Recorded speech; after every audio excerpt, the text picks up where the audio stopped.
Hello friends, आज हम grammar portion करने वाले हैं। ग्रामर पोर्शन में नाउन एक टॉपिक है। नाउन का मतलब होता है संज्ञा। तो यहाँ पे क्वेश्चन ऐसे आता है कि fill in the blanks with the most appropriate noun of option, यानी आपको कुछ ऑप्शन दिए गए हैं क्वेश्चन के और उसमें से जो सबसे बेस्ट होगा नाउन उसको आपको भरना है। तो there is no dash in the hall, यानी कि हॉल में कुछ भी नहीं बचा हुआ है। तो क्या नहीं बचा हुआ है? तो प्लेस। तो प्लेस जो है यानी हॉल में जगह नहीं है, तो ये अप्रोप्रिएट नाउन नहीं है। और दूसरा है हॉल में, क्योंकि अगर हॉल है तो हॉल में जगह तो होगी ही होगी। और तीसरा है वेकेंट। वेकेंट का मतलब खाली, यानी there is no vacant in the hall, तो ये ऑप्शन अप्रोप्रिएट नहीं है, कोई मीनिंग नहीं आ रही है। और बिजनेस यहाँ पे होगा नहीं, तो यहाँ पे हो जाएगा रूम, कि हॉल में कोई भी रूम नहीं है। I expressed my deep dash at his mother's death. Expressed यानी व्यक्त किया, माई डीप यानी गहराई, मदर्स डेथ यानी उसकी माता के मृत्यु पर मैंने बहुत ही गहरी व्यक्त की। तो क्या गहरी व्यक्त किया? एंगर, गुस्सा नहीं, कोई मरने पर गुस्सा नहीं हो सकता है। मर्सी यानी दया दिखाई, ये भी नहीं होगा, हो जाएगा सॉरो, कि उसकी माता के मरने पर मुझे बहुत दुख हुआ। Dash was a great king, वह महान राजा थे जो कि सभी लोगों के सभी देशों के लोगों के द्वारा याद किए जाएंगे। यहाँ भरना है प्रॉपर नाउन। प्रॉपर नाउन क्या होता है? किसी विशेष व्यक्ति का, जगह का नाम। तो सीता ग्रेट किंग नहीं थी, सीता महिला है। राजपूत, राजपूत यहाँ पे लिखा हुआ है, कोई भी आप अगर राजपूत की बात करें तो इसमें जितने भी राजपूत राजा हैं सभी आ जाएंगे। तो कोई विशेष तो यहाँ पे रहा नहीं, कोई पार्टिकुलर नाम अगर रहता तो ये हो सकता था। सोल्जर यानी सैनिक, सैनिक तो कोई ग्रेट किंग होते ही नहीं है, वो तो सैनिक होते हैं, राजा के अंदर काम करते हैं। तो यहाँ पे हो जाएगा Akbar. A dash of players was cheering on the play ground. Cheering का मतलब होता है उत्साह बढ़ाना। तो प्लेयर्स जो है प्ले ग्राउंड पर उत्साह बढ़ा रहे थे। और जब भी बात प्लेयर्स की आ जाती है तो प्लेयर्स टीम में होते हैं, तो ये हो जाएगा टीम।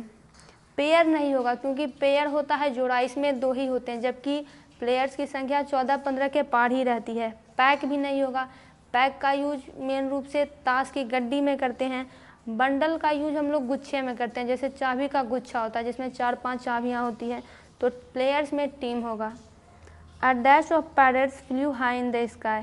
पैरट्स यानी पक्षी, यानी पैरट्स जो है आकाश में ऊंची उड़ रही है। तो जब भी पक्षियों की बात आती है तो हम लोग फ्लॉक का यूज करते हैं।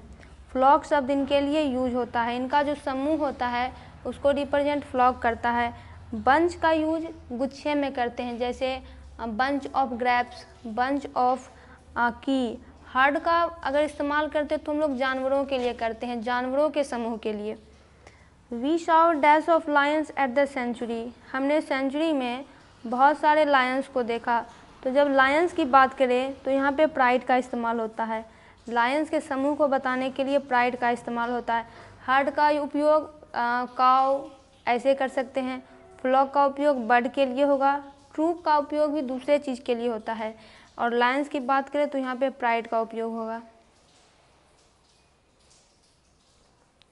आगे है, he has a fantastic dates of coins and stamps. Fantastic यानी शानदार, उसके पास शानदार कॉइन्स और स्टैम्प्स के क्या है? तो पैकेज।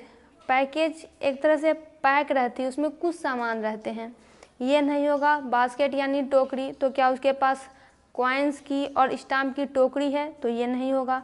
ग्रुप नहीं होगा। ग्रुप आप मान लीजिए कि कुछ लोग होते हैं, बहुत सारे लोग होते हैं, उसका ग्रुप होता है, तो उसके पास कलेक्शन है कि उसने कॉइन्स, जो कि मान लीजिए फैंटेस्टिक है, तो कॉइन तो सबके पास होता है, लेकिन उसके पास कुछ रेयरर होगा, कुछ अलग होगा। उसके पास स्टैम्प के कलेक्शन भी अलग होंगे, इसीलिए वो कलेक्शन है, उसने कलेक्ट करके अलग अलग जगह से रखा है। I sent a dash of fruits for my sister. मैंने अपनी बहन को फल भेजे। फल किस चीज़ में भेजे? तो बकेट में। बकेट में फल कैसे भेज सकते हैं?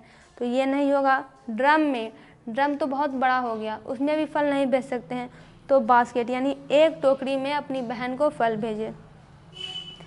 आई am unable to locate my new dash of school shoes, यानी कोई व्यक्ति है जो कि जूता खरीद कर आया है लेकिन अब वो उसे कहाँ रख दिया है उसे पता ही नहीं चल रहा है।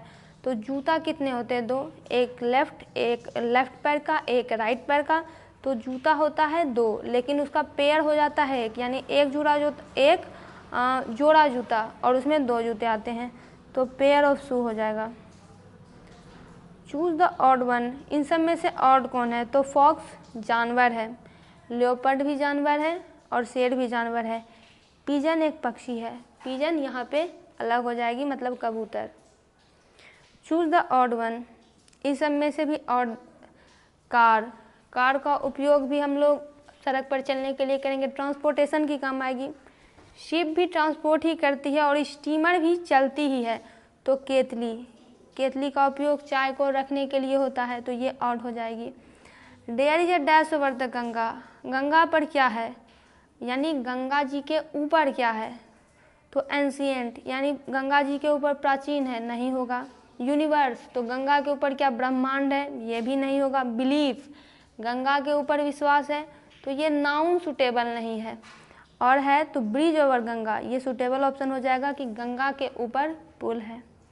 One's man trash is another man's, trash का मतलब होता है कचरा, और ये बहुत पुरानी कहावत है इंग्लिश में कि अगर कोई एक व्यक्ति का कोई चीज़ एक व्यक्ति के लिए अगर कचरा है तो दूसरे के लिए वो ट्रेजर बन जाएगी, खजाना बन जाएगी। Little child would have drowned, drowned का मतलब डूब गया होता, वह छोटा बच्चा डूब गया होता। But for the life guard, यानी जीवन रक्षक, जीवन को बचाने वाला आ गया। At the dash of time, at the नीक ऑफ टाइम, यानी समय के एंड टाइम पे वो आ गया। अगर ऐसी कंडीशन को हम लोग बताते हैं कि यानी कि अगर ज़रा से भी चूक हो जाती तो बच्चा भी पूरी तरह से डूब जाता, तो यहाँ पे हो जाएगा निक ऑफ टाइम, यानी कि तुरंत वो आ गया एंड टाइम पे। He was dash on time, he is always very punctual, तो इस लाइन से हम पता करेंगे कि यहाँ पे क्या होगा। वेरी पंचुअल का मतलब होता है जो नियम का बहुत बड़ा पाबंद होता है, तो यहाँ जो व्यक्ति नियम का बहुत बड़ा पाबंद होता है। He was dash on time, यहाँ पे हो जाएगा स्पॉट ऑफ टाइम, यानी कि वो बिल्कुल ही समय पर हाजिर होने वाला है। On spot of time, well नहीं होगा, यहाँ पे वेल सूट नहीं करेगा कि टाइम का ठीक है। एग्जैक्ट ऑन टाइम, यानी समय पर आ गया। स्पॉट होगा, स्पॉट का मीनिंग ज़्यादा गहरा है कि समय पर हाजिर हो जाता है क्योंकि वो बहुत ही पंचुअल है। I will do this job as it is right up my street, मैं ये काम करूँगा क्योंकि it is right up my street. Street का शब्द का प्रयोग यहाँ पे इसलिए होता है क्योंकि कोई व्यक्ति वो काम तब करेगा जबकि वह उसमें पूरी तरह से माहिर हो। यहाँ पे कहा जा रहा है कि मैं ये काम करूँगा क्योंकि मुझे इस काम की पूरी जानकारी है। तो ये भी अंग्रेजी की एक बहुत बड़ी आइडम है जो कहती है कि I will do this job as it is right up my street, यानी ये पूरी तरह से मेरे बस में है और मेरे पास इसकी पूरी जानकारी है। आगे बढ़ते हैं। He has made a major dash of that simple problem, यानी कि उसने एक सामान्य सी प्रॉब्लम का एक बड़ा सा टास्क बना लिया, बड़ा सा मुद्दा बना लिया। तो यहाँ पे जॉब नहीं होगा, प्रोजेक्ट भी नहीं होगा। सिंपल प्रॉब्लम का उसने एक बड़ा सा मुद्दा बना लिया, टास्क बना लिया। Bring me a dash of water, तो यहाँ पे क्या हो जाएगा सम ग्लास। सम ग्लास में कैसे पानी लाया जा सकता है, यानी कुछ ग्लास में। A piece of glass, glass के एक टुकड़े में पानी कैसे लाया जा सकता है। ऑल ग्लास, यानी सभी ग्लास, ये भी नहीं होगा। तो bring me a glass of water, मेरे लिए एक ग्लास पानी लाओ। I am looking for dash for the Windows, यानी खिड़कियों के लिए मैं क्या देख रहा हूँ, तो मैं खिड़कियों की बात हो रही है, विंडोज़ है तो काफ़ी सारे शीशे लगेंगे। अ ग्लास तो नहीं होगा। मेनी ग्लासेस, मेनी ग्लासेस इसलिए नहीं होगा क्योंकि जब यहाँ पे मेनी लग ही गया है तो यहाँ पे तो ग्लास होना चाहिए था, यानी बहुत सारी ग्लासेस। सम ग्लासेस, तो यहाँ पे अगर सम लग ही गया है तो ग्लासेस की क्या ज़रूरत है, कुछ ग्लास की ज़रूरत है। तो कुछ में तो कुछ आ ही जाएंगे, लेकिन ग्लासेस यानी कुछ भी चाहिए और ग्लासेस भी चाहिए, ये तो शब्द ही गलत है। सम ग्लास, मुझे कुछ ग्लास चाहिए, ग्लास है ही उसमें कुछ लग गया तो मुझे कुछ ग्लास चाहिए। This chair seems to be made of, ये कुर्सी मुझे लग रही है कि इस चीज़ की बनी हुई है लेकिन ये बनी हुई नहीं है। तो आयरन्स की कैसे बनी हो सकती है? लोहों की बनी है, या तो लोहे की ही बनी है, लोहों तो यहाँ पे नहीं होगा। एन आयरन, तो क्या एक आयरन की बनी है? आयरन क्या है? एलिमेंट है। एक आयरन की कैसे बन सकती है? सम आयरन, यानी कुछ आयरन की बनी है। कुछ आयरन की कैसे बनी हो सकती है? अगर बनी होगी तो पूरी बनी होगी। तो ये आयरन, सिर्फ आयरन होगा, यानी आयरन एलिमेंट की उसे ऐसा लग रहा था कि बनी है, लेकिन ऐसा कुछ है नहीं। Choose the odd one out, इससे भी ऑड निकालना है। तो वीट यानी गेहूँ, बार्ली भी उसी कैटेगरी में आता है। पैडी यानी राइस, तो यहाँ पे मस्टर्ड हो जाएगा, सरसों अलग। Christopher Columbus set out to discover new, Christopher Columbus कौन थे? तो ये थे समुद्र यात्री आप कह सकते हैं, जिन्होंने खोज की थी अमेरिका की। हालांकि ये आए थे भारत खोज करने के लिए, लेकिन इनका डायरेक्शन चेंज हो गया और ये अमेरिका चले गए थे। वो क्या डिस्कवर करने के लिए निकले थे? तो कंट्री नहीं, देश खोजने के लिए वो नहीं निकले थे, टाउन खोजने के लिए भी नहीं निकले थे, गांव खोजने के लिए भी नहीं, वो लैंड खोजने के लिए निकले थे कि और कहाँ कहाँ पे लैंड है, उसकी खोज करनी है। We believe in immortality of the, immortality का मतलब होता है अमरनशील, जो कभी मरता नहीं है, अमर रहता है। तो अमर कौन होती है? सोल नहीं। यूनियन यानी एकता, एकता अमर रहती है, ये भी अमर नहीं रहती है। वेव यानी कि बवंडर, क्या ये अमर रहेगी?